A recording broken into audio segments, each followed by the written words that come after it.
Yeah, I had braces. I was in the background. I think we were like smoking and drinking on a street corner, and that was my first film experience. What exactly do you do for a living? Cleaner. You mean you're a hitman? Cool. The Professional, which came out in 1994, it was the first film I made. I was 11 when I started. I turned 12 while we were shooting. It was so exciting, of course, my first time being on a set and getting to act with incredible actors like Jean Reno and Gary Oldman. And on set too, I think I remember like the playing more than anything. Everything felt like a game to me, and it was a really fun way to get to go into acting. I want that car! I own everything you got! Shut up! You can't shut up by yourself! I'm gonna take you and take down right now! It was my first audition ever. Never did anything before that. And it was a show called Battle Dome. I went, did a great job, went back home, and 6 months later, I was still working. Nobody called me. There was a callback 6 months after I did the first audition. Lo and behold, they call me back for another callback. I go back to this callback. This time, I try it again, I do all my stuff. And then 3 months later, 9 months after my first audition, they call me in and give me the job. It's a TV show called Battle Dome. And what it was like American Gladiators on steroids. I mean, it was a sports show, game show. The contestants would come on the show and we would basically beat the living daylights out of them. There's been nothing like it ever since because I got sued 3 times. Looking for trouble? Shouldn't you be in bed, Schuster? Don't think you're gonna bum any beer off of us either. Yeah, get your own. I was living in Michigan and had already discovered my love of theater and music and acting, so I was auditioning for anything I could get my hands on, and this movie called The Polish Wedding came and shot in Detroit with Claire Danes and Gabriel Byrne, and I was cast as like disgruntled teenager #1, and I was very nervous, but I was also incredibly excited and tried to keep my cool, because at that time, and still, Claire Danes is just so worship-worthy. She's just such an incredible force, and I tried to play it really chill. Paging Mr. Ellis. Boy?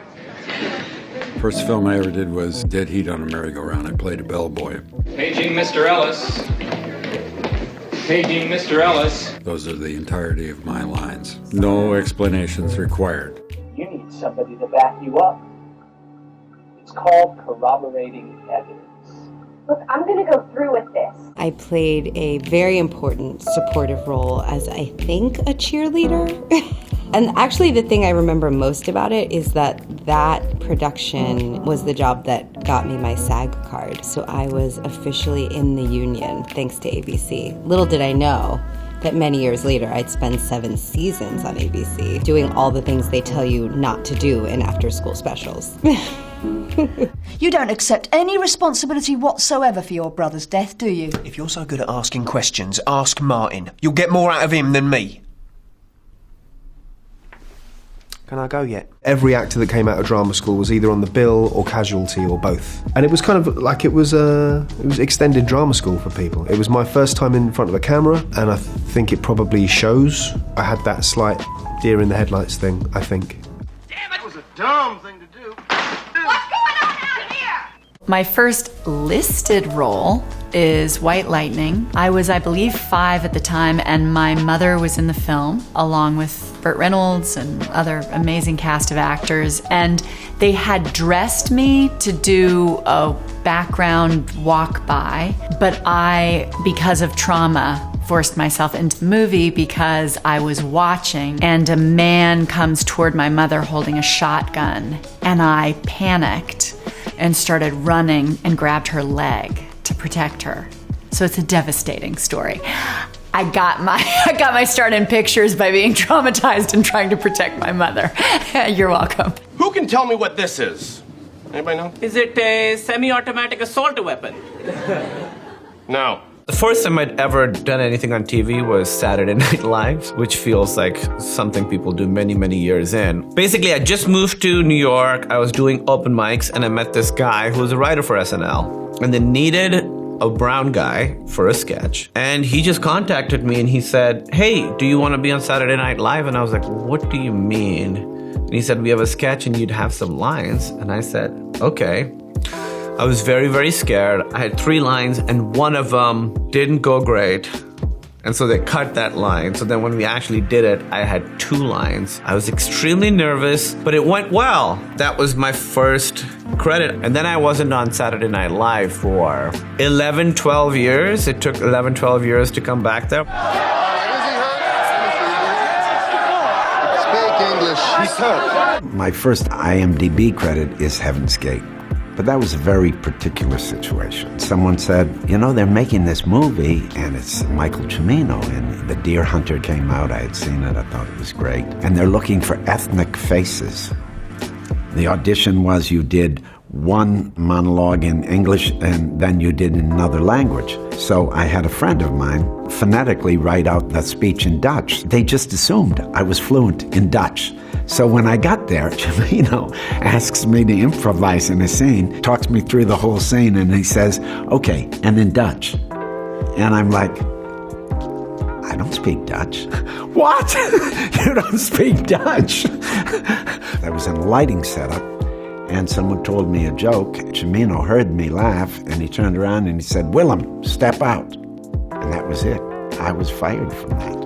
So I don't really count that as my first movie. Although, if you look hard enough, you will see me. I'm one of the cockfighters. I fight Jeff Bridges' cock. You put me down! Put me down. King Kong is my first IMDb credit. I arrived in LA and suddenly I'm driving through the gates of MGM, which is like my childhood studio. You know, everything about MGM fascinated me. And they took one look at me and they weren't interested at all. Completely not the type he was looking for. But since they had flown me out there, they agreed to at least put me on camera. I think the second AD showed up to just say roll it. So I did the scene. And then he asked me if I'd like to do another one. So I did another one. Then he said, why don't you just wait a bit? Pretty soon then the AD came on the set and he ran a few takes. And then they called the director to come. So then the director showed up and I did a few more scenes. And then they called the producer. And De Laurentiis came to the set, and by the time I left that afternoon, I had the part, you know. I mean, it was like one of those crazy, hard-to-believe stories, but that's how it happened. I think because I was so inexperienced, and it was the first time I was in front of cameras, it didn't seem bizarre to me that I was sitting in some big hydraulic hand, you know, and playing scenes to blue screen or green screen and, you know, no other actor. So at that point, it was better than being a waitress. That's all I could keep thinking is this is a little more interesting than going to the Lion's Head every night. Not too much, but a little bit. My father did a movie in Israel called Cast a Giant Shadow. I think it was about 1966, 67. I was a PA, but they were doing one scene, and the local driver couldn't drive a Jeep up to the spot that had to be exactly up for the camera angles. So my father said, oh, Michael, throw a uniform on, get in there, and you can do it. I went, oh my God. So I had total stage fright and everything else, but I was a pretty good driver. To this day, of all the things I've done, I think Dad is as proud about the fact that on the first take, I whipped that Jeep up and I hit my spot just like that. And that was the beginning of the end. If he gets hurt, Mother, just hold still. Don't move. What do you want? Don't jive, Mother. You know what we want. It was the first audition that I'd ever had for a movie. They just gave me the sides, you know, the scene, and so they said just improvise with a couple other guys. There was 50 other horrible-looking, mean guys kind of pumping themselves up into a state of, hysteria and malevolence. And I went in and, did what I could to. There were no women there, victims, but we pretended to be,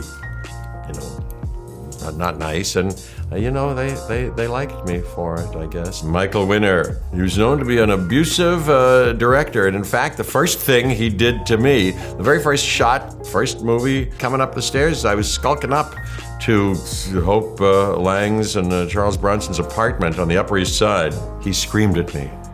For the camera rehearsal, he screamed in his British accent, "Goldblum, start acting now!" Something like that. My God in heaven. But you know what? I came to think it's a darn good direction. Mr. Scott, keeper of my destiny. And where were we last Tuesday? School council meeting. I had this history test. Weren't we talking last time about how leadership brings responsibility? I know that Waterland and actually A Dangerous Woman also are my first IMDb credits, which, I mean, it's true, I'm in those movies, but my dad directed Waterland and my parents made A Dangerous Woman together. I have like one line in both of those movies, which was just an excuse really to go and visit my dad. It was funny actually, like I was 14, I felt like an actress. So it felt kind of weird to be like doing this line in my dad's movie. Although really nice to hang out with Ethan Hawke, who, this is, I mean, like 90s, and Ethan Hawke was, like, there was nobody cooler and sexier to me at the time, and he like hung out with me all day. I'm sorry, I was looking for someone. So I was 19 years old. I was under contract at Universal as a contract player, which is a old system of developing talent, which is no longer in existence anymore. I was cast because I was paid already by Universal. Quincy is looking for someone, and he opens the drape of the dressing room, and I'm there, I believe, in a bra. You know, obviously that was going to bode for future bra work on my part. I think my lines were, "You won't find who you're looking for in here, mister." And then at the button of the scene is me leaving. "You ought to be locked up." And that was my first paid pretending to be somebody else gig.